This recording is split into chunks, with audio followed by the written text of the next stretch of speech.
दिल्ली के अंदर आप हम सब जानते हैं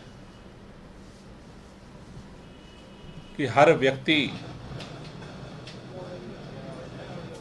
अपने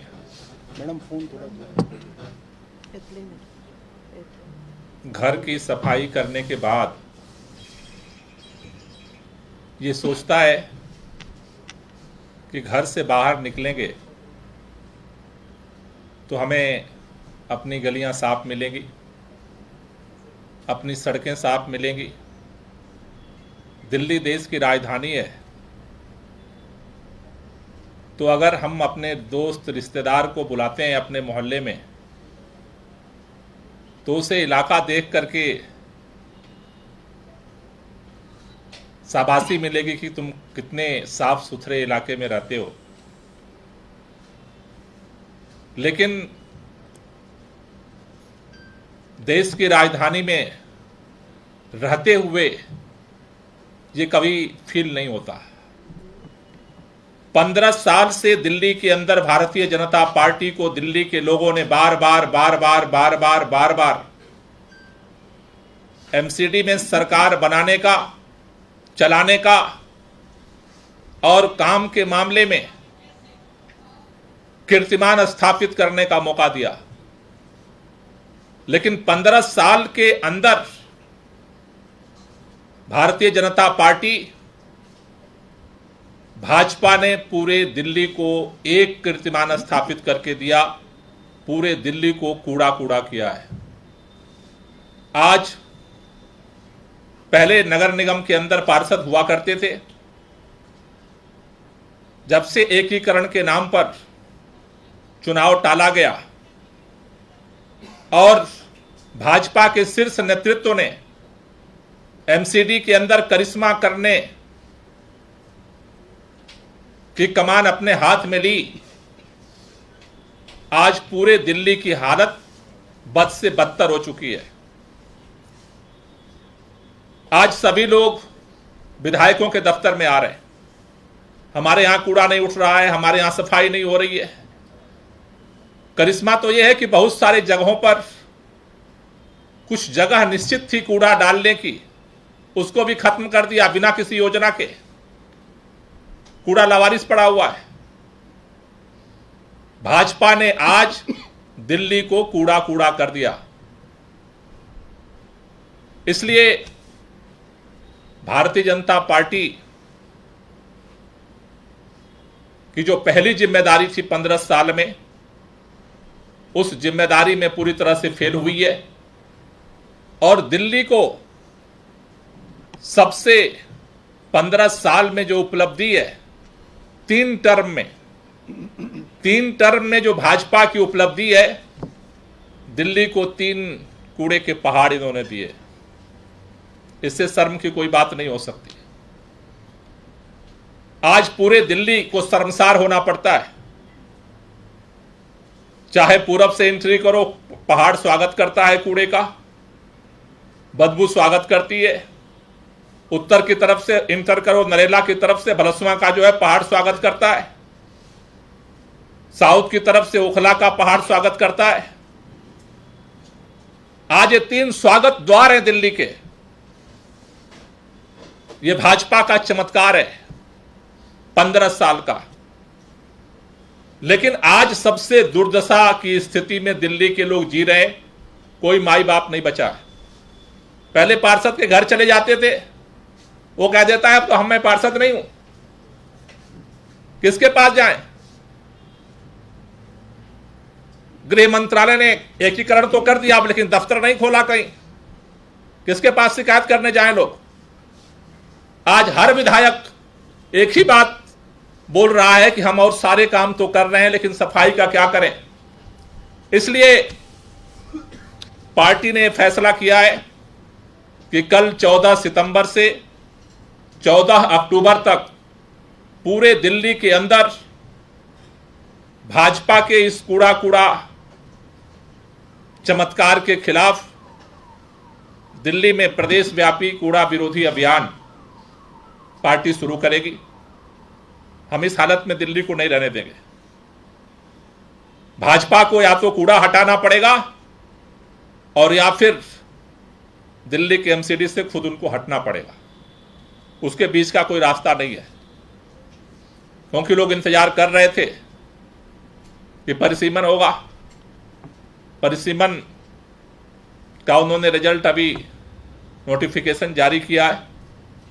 उस नोटिफिकेशन में भी बहुत तरह के जो अभी तक प्राइमरी जो फीडबैक आ रहे हैं, हर विधानसभा के अंदर अतार्किक तरीके से वार्डों का परिसीमन कर दिया गया। इस मोहल्ले को ऐसे उठा करके दूसरे मोहल्ले से उस परिसीमन करने वाले को पता ही नहीं है कि किसको हम कहां जोड़ रहे हैं और क्यों जोड़ रहे हैं। एक ही विधानसभा के अंदर एक वार्ड 45,000 का कर दिया, एक वार्ड 75,000 का कर दिया। अब एक वार्ड के अंदर जो डेवलपमेंट बजट मिलेगा, उसी फंड में 75,000 आबादी का डेवलपमेंट करना है और उसी फंड में 45,000 का भी करना है। तो पूरा एक अतार्किक तरीके से जो डिलिमिटेशन हुआ है, उस पर भी पार्टी उसकी समीक्षा कर रही है।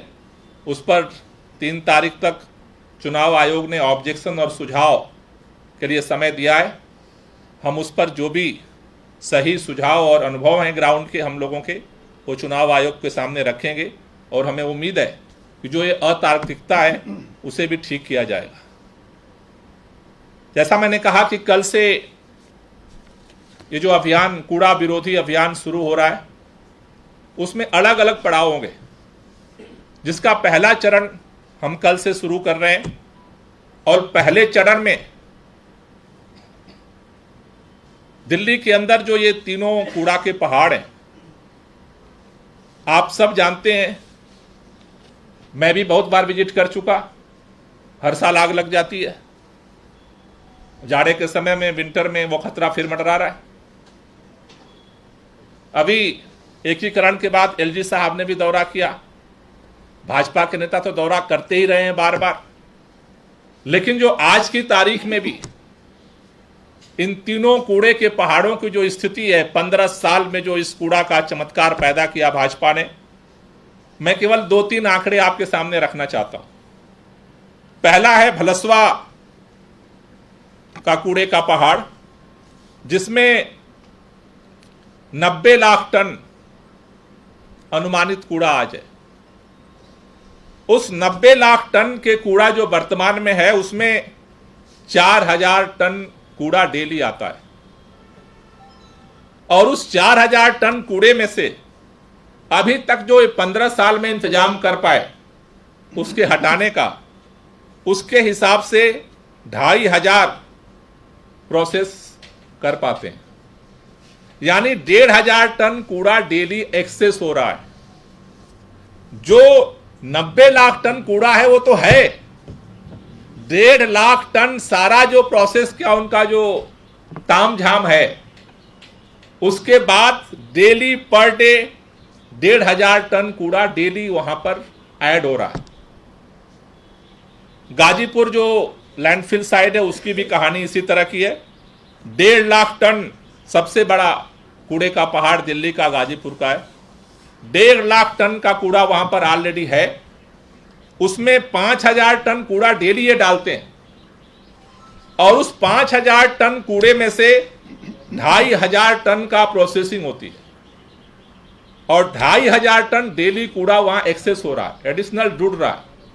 यानी 1.5 लाख टन कूड़ा जो परमानेंट है, उसमें भी लगातार 2,500 टन कूड़ा जुड़ रहा है। तीसरा जो कूड़े का पहाड़ है वो ओखला का है। उसमें 60 लाख टन ये छोटा पहाड़ है। उसमें 2,500 टन डेली कूड़ा आता है, 1,500 टन प्रोसेस होता है, 1,000 टन डेली उसमें ऐड होता है। 60 लाख टन 60 लाख टन कूड़ा वर्तमान में है। 2,500 टन डेली उस पर आता है, 1.5 लाख टन उसमें से जो है प्रोसेस होता है और 1 लाख टन जो है वो बच जाता है। अगर इस पूरे प्रोसेस को अगर हम देखें तो अगर वर्तमान में अगर कोई कूड़ा इस पर नहीं डाला जाता है, सब रोक दिया जाए, तब भी इस हिसाब से लगभग 27 साल लगेंगे इस कूड़े के पहाड़ को। अगर भाजपा के स्टाइल में और भाजपा के गति से अगर ये काम होता रहा तो 27 साल तक इस कूड़े से दिल्ली के लोगों को मुक्ति नहीं मिल सकती। इसलिए सबसे बड़ा चैलेंज है, और दिल्ली के अंदर ये जो कूड़े का कलंक है, जो भाजपा ने कूड़े का कलंक दिल्ली के लोगों को दिया है 15 साल में, इस कलंक को मिटाने के लिए अब हमें दिल्ली के लोगों को खड़ा होना पड़ेगा। ये अलग अलग इलाकों में जाके अलग अलग झूठ बोलते रहते हैं, हम ऐसा कर रहे हैं, हम वैसा कर रहे हैं। इसलिए पार्टी ने फैसला किया है कि कल से 3 दिन का हमारा जो अभियान है, उसके पहले चरण में 3 दिन का भाजपा का चमत्कार देखो, कूड़े का पहाड़ देखो। ये 3 दिन का पहले चरण का हमारा कार्यक्रम होगा, जिसमें 14 तारीख को गाजीपुर लैंडफिल साइट पे दिल्ली के लोगों को हम इनवाइट कर रहे हैं। आतिशी जी के नेतृत्व में दिल्ली के लोग कूड़े का पहाड़ देखने जाएंगे कि हकीकत क्या है, वहां के लोगों की जो आसपास की जिंदगी कैसे लोग जी रहे हैं, क्योंकि वहां भी आबादी रहती है। वहां जब आग लगती है तो फिर कैसी हालात बन जाते हैं, वो तो हम लोग टीवी के माध्यम से, अखबार के माध्यम से महसूस करते हैं दूर से। 15 तारीख को सौरभ भारद्वाज जी के नेतृत्व में दिल्ली के लोग ओखला लैंडफिल साइट का विजिट करेंगे, वहां देखने जाएंगे कि रियलिटी क्या है। और 16 तारीख को दुर्गेश पाठक जी के नेतृत्व में भलसवा लैंडफिल साइट पे विजिट करेंगे, और दिल्ली के लोगों को जो भाजपा ने चमत्कार 15 साल में किया है उसको दिखाने का अभियान चलेगा।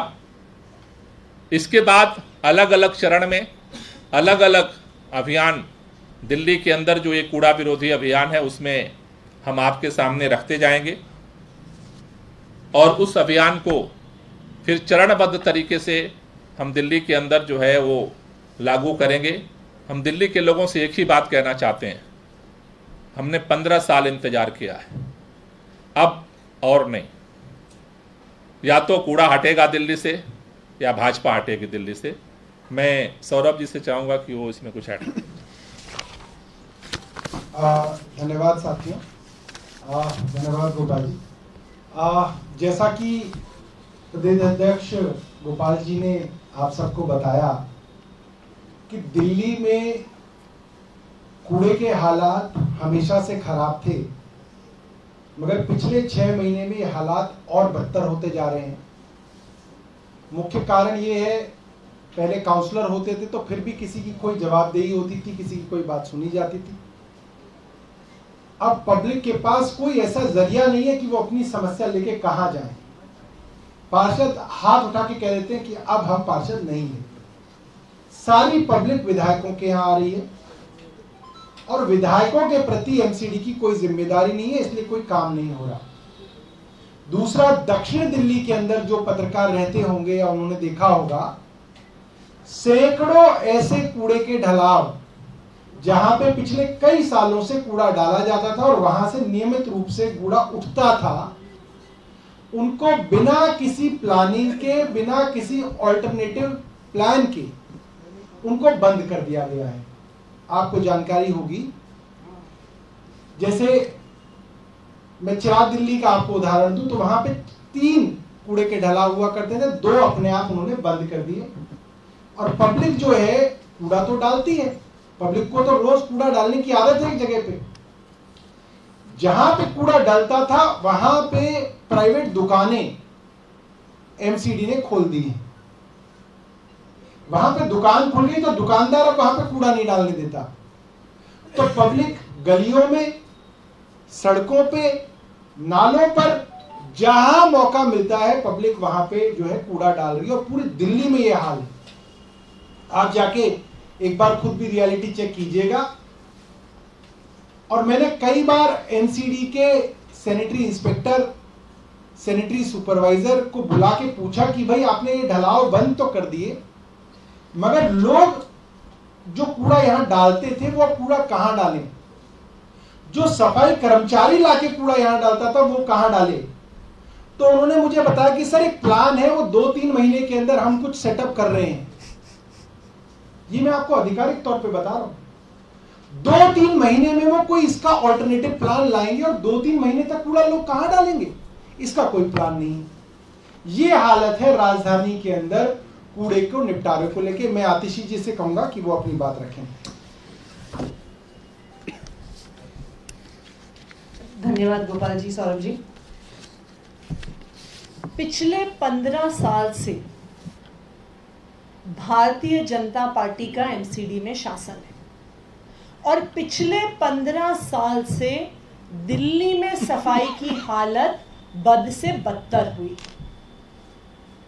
आज दिल्ली वाले चाहे किसी गली में जाएं, चाहे किसी मोहल्ले में जाएं, चाहे किसी अनऑथराइज्ड कॉलोनी में जाएं, चाहे किसी बड़ी बड़ी कोठियों के इलाके में जाएं, दिल्ली के किसी भी हिस्से में जाइए तो सिर्फ गंदगी ही गंदगी दिखती है। दिल्ली में रहने वाला ऐसा कोई व्यक्ति नहीं है जो भारतीय जनता पार्टी के कूड़े से अनभिज्ञ है, जो भारतीय जनता पार्टी के कूड़े से बचा हुआ है। दिल्ली का कोई ऐसा इलाका नहीं है जिसको भारतीय जनता पार्टी ने कूड़ा कूड़ा नहीं किया है। दिल्ली वाले दिल्ली के अलग अलग हिस्सों में होने वाली गंदगी से परेशान हैं, अपने मोहल्लों में होने वाली गंदगी से परेशान हैं, और दिल्ली वालों को इस बात की शर्म आती है कि जब भी कोई दिल्ली में घुसता है तो ये 3 कूड़े के पहाड़ उनका स्वागत करते हैं। तो जब कोई रिश्तेदार दिल्ली वालों को बाहर से मिलने के लिए आता है, लोग कहते हैं कि तुम्हें ट्रेन में पता चल जाएगा कि दिल्ली कब आने वाला है, जब तुम्हें ट्रेन की खिड़की से कूड़े का पहाड़ दिख जाएगा, इसका मतलब है कि दिल्ली आ गया। ये दिल्ली वाले अपने रिश्तेदारों को बताते हैं। दिल्ली देश की राजधानी है। दिल्ली के मुख्यमंत्री अरविंद केजरीवाल जी प्लान देते हैं कि किस तरह से हम भारत को दुनिया का नंबर 1 देश बना सकते हैं, और भारत की राजधानी दिल्ली के पास क्या खिताब है? उसके पास ये खिताब है कि भारत की स्वच्छता रैंकिंग में, भारतीय जनता पार्टी द्वारा ही की गई रैंकिंग में, दिल्ली नंबर 1 तो आता है, लेकिन नीचे से नंबर 1 आता है। सबसे कूड़ा कूड़ा शहर होने में दिल्ली नंबर 1 आता है, भारतीय जनता पार्टी की देन से। भारतीय जनता पार्टी ये कहती है, कभी उनके एलजी साहब कहते हैं, कभी भारतीय जनता पार्टी के नेता कहते हैं, सांसद कहते हैं कि हम इन कूड़े के पहाड़ों को साफ कर रहे हैं। लेकिन हम दिल्ली की जनता को इन कूड़े के पहाड़ों का साइट सीइंग टूर इसलिए करवा रहे हैं कि एक्सपोज हो भारतीय जनता पार्टी, क्योंकि जो आंकड़े गोपाल जी ने रखे कि अगर अभी की स्पीड से सफाई हुई तो इन कूड़े के पहाड़ों को क्लियर करने में, साफ करने में 200 साल लग जाएंगे। अगर कूड़ा आना बंद हो जाए तब भी 27 साल लग जाएंगे। लेकिन अभी जो भारतीय जनता पार्टी का कूड़े के पहाड़ हटाने का प्लान है, अगर उस स्पीड से हम बढ़ेंगे तो 200 साल लग जाएंगे दिल्ली वासियों के कूड़े के पहाड़ के जो कलंक हैं वो हटाने के लिए। तो इसलिए कल से हम दिल्ली वासियों को भारतीय जनता पार्टी की जो ये दिल्ली को देन है, जो भारतीय जनता पार्टी ने पिछले 15 साल में चमत्कार किया है, उसकी सच्चाई दिखाने के लिए, उसका रियलिटी चेक करने के लिए हम दिल्ली वालों को इन कूड़े के पहाड़ों पे आने का न्योता दे रहे हैं। कल गाजीपुर की लैंडफिल साइट पे हम जाएंगे, जहां पे हम दिल्ली वासियों को बुला रहे हैं। परसों ओखला के कूड़े के पहाड़ पे जाएंगे, जहां पे हम सब दिल्ली वासियों को बुला रहे हैं। और 16 तारीख को हम भलसवा लैंडफिल साइट पे जाएंगे, जहां पे हम सब दिल्ली वासियों को बुला रहे हैं कि सब दिल्ली वासी ये देख सके कि भारतीय जनता पार्टी ने पिछले 15 साल में दिल्ली में क्या चमत्कार किया है, कि किस तरह से कूड़े के पहाड़ खड़े किए हैं, किस तरह से पूरी दिल्ली को कूड़ा कूड़ा किया है। ये सच्चाई हर दिल्ली वाला देख सके। धन्यवाद। कोई क्वेश्चन हो तो ले लीजिए।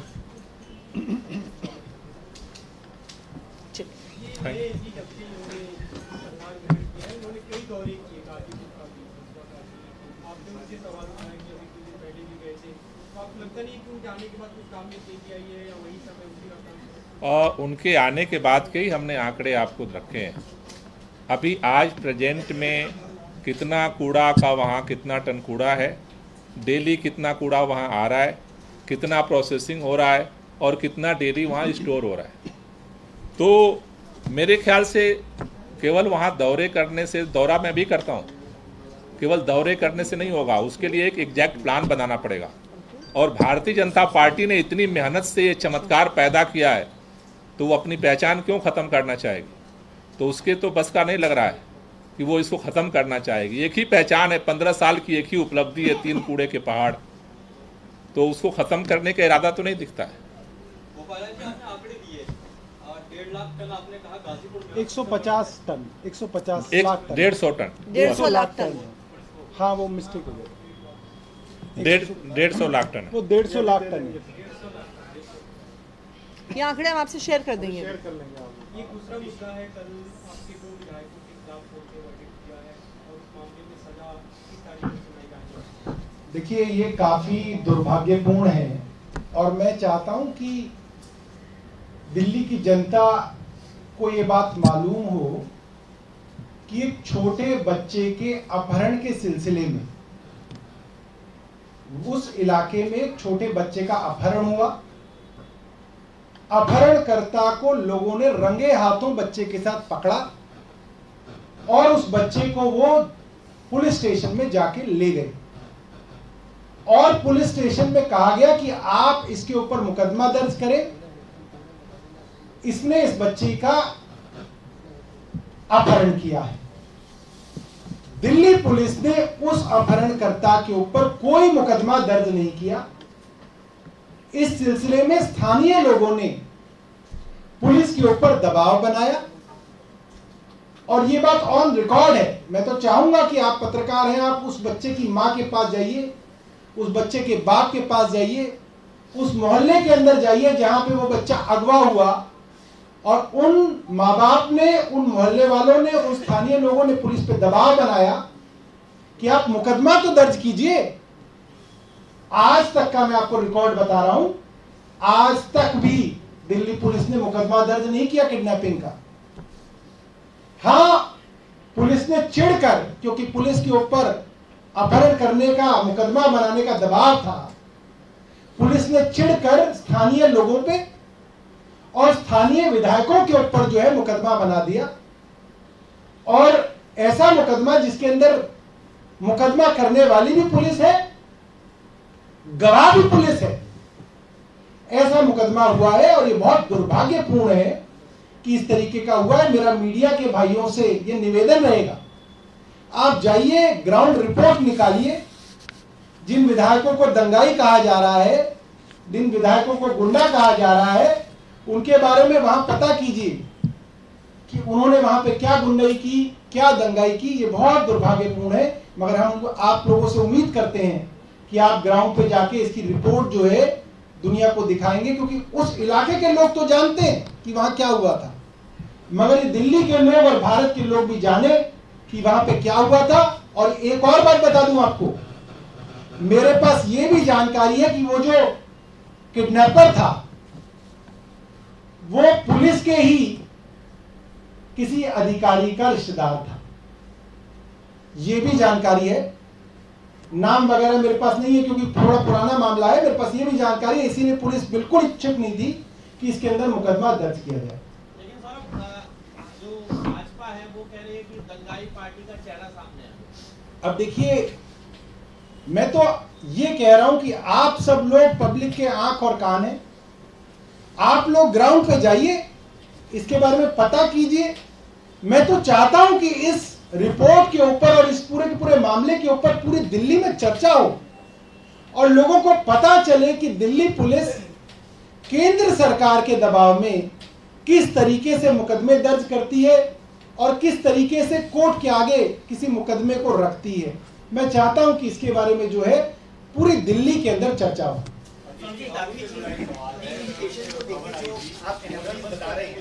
एक सेकंड में बच्चे पढ़ रहे हैं और बीजेपी उस तस्वीर को लगातार कह रही है कि आपका जो एजुकेशन सिस्टम है, मॉडल है, उस पर सवाल खड़े कर रहे हैं। भैया देखिए, अगर कहीं पे देखिए भारतीय जनता पार्टी की समस्या क्या है 6 महीने तो ये कैंपेन चलाते हैं, कुछ नहीं बना, स्कूल नहीं बना, कमरे नहीं बने, टॉयलेट नहीं बना, फिर अगले 6 महीने कैंपेन चलाते हैं कि ज्यादा बन गए, ज्यादा बन गए। मैं जानना चाहता हूं सब पत्रकार भाइयों से और जो भी स्कूल एजुकेशन के एक्सपर्ट हैं, हालांकि एक एक्सपर्ट हमारे साथ आतिशी यहीं बैठी हुई हैं, बट एक घर की मुर्गी दाल बराबर वाला मामला है, तो इनको नहीं मानेंगे हम एक्सपर्ट। आप एक्सपर्ट से पूछिएगा, अगर कोई स्कूल की बिल्डिंग खत्म करके आप नई बिल्डिंग बनाएंगे तो क्या उन बच्चों को घर भेज देंगे कि भाई 2 साल स्कूल की बिल्डिंग में बनेंगे, तुम घर रहो? जाहिर सी बात है टेम्परेरी इंतजाम किया जाएगा, पोटा कैबिन बनाए जाएंगे। अब अगर भारतीय जनता पार्टी कहती है कि नहीं टेम्परेरी इंतजाम भी टेम्परेरी नहीं परमानेंट हो, तो भाई परमानेंट बन रहा है इसलिए तो टेम्परेरी इंतजाम होगा। ऐसा तो नहीं हो सकता कि एक परमानेंट इंतजाम के लिए एक और परमानेंट इंतजाम बनेगा, तो ये संभव नहीं। तो जब स्कूल के बच्चों की पढ़ाई करानी जरूरी है और स्कूल की बिल्डिंग ध्वस्त करके नई बिल्डिंग बनानी जरूरी है, तो जाहिर सी बात है टेम्परेरी इंतजाम किया जाएगा, पोटा कैबिन में बच्चों को पढ़ाया जाएगा। इससे भारतीय जनता पार्टी एक्सपोज हो रही है कि बिल्डिंग भी बन रही है, काम भी हो रहा है और खुद ही चला रहे हैं। आप ये समझिए। एक सवाल है, दिल्ली के मुख्यमंत्री गुजरात में हैं, दौरे की बहुत चर्चा हो रही है और जिस ऑटो में वो गए थे घर, उसको लेके भी बहुत विजुअल। देखिए, मेरे को प्रधानमंत्री जी की एक फोटो याद है। प्रधानमंत्री जी वोट डालने गए थे वाराणसी में, शायद वाराणसी था या शायद गुजरात होगा, और प्रधानमंत्री अपनी गाड़ी में साइड में खड़े हो गए थे और वेव करते हुए गए थे, वेव करते हुए आए थे। वहां तो एसपीजी ने कहीं नहीं कहा कि साहब गाड़ी में बैठ जाइए, आपको सुरक्षा हम कैसे देंगे। अगर किसी एसपीजी के जवान की हिम्मत हुई हो कि वो प्रधानमंत्री को कह दे कि साहब आप कहां गाड़ी से बाहर निकल गए, आपको हम प्रोटेक्शन नहीं दे सकते, आप गाड़ी के अंदर बैठ जाइए, तो मैं मान लूंगा अरविंद केजरीवाल गलत है, मैं मान लूंगा। प्रोटोकॉल क्या है? सिक्योरिटी प्रोवाइड करना पुलिस का काम है। आप ये नहीं कह सकते कि यहां तो हम सिक्योरिटी प्रोवाइड करेंगे, फिर तो आप मंदिर में पैदल चल के जाते हैं, वो कह दे कि जी मंदिर में हम आपको सिक्योरिटी प्रोवाइड नहीं करेंगे क्योंकि आप पैदल चल के क्यों जा रहे हैं। ये कोई बात नहीं, ये गलत है। गुजरात पुलिस ने गुजरात की सरकार के दबाव में ये काम किया। गुजरात पुलिस के अफसर बहुत अच्छे हैं, प्राइवेट में मिलते हैं तो कहते हैं हम आपके साथ हैं, और हम भी गुजरात पुलिस के अफसरों के साथ हैं, मगर गुजरात पुलिस के ऊपर गुजरात सरकार का दबाव है। इसमें एडिशन ये था कि कांग्रेस ने अभी पीसी करके आप लोगों पे हमला किया है और ये आरोप लगाया है कि आम आदमी पार्टी का एक नया डेफिनेशन गढ़ा है उन लोगों ने। अरविंद एडवर्टाइजमेंट पार्टी बुला रहे हैं और कह रहे हैं कि चार्टर्ड फ्लाइट से अरविंद केजरीवाल गुजरात जाते हैं और वहाँ ऑटो में जाने का ड्रामा करते हैं। अरविंद जी ने बताया ना, कांग्रेस खत्म हो गई वहां पे।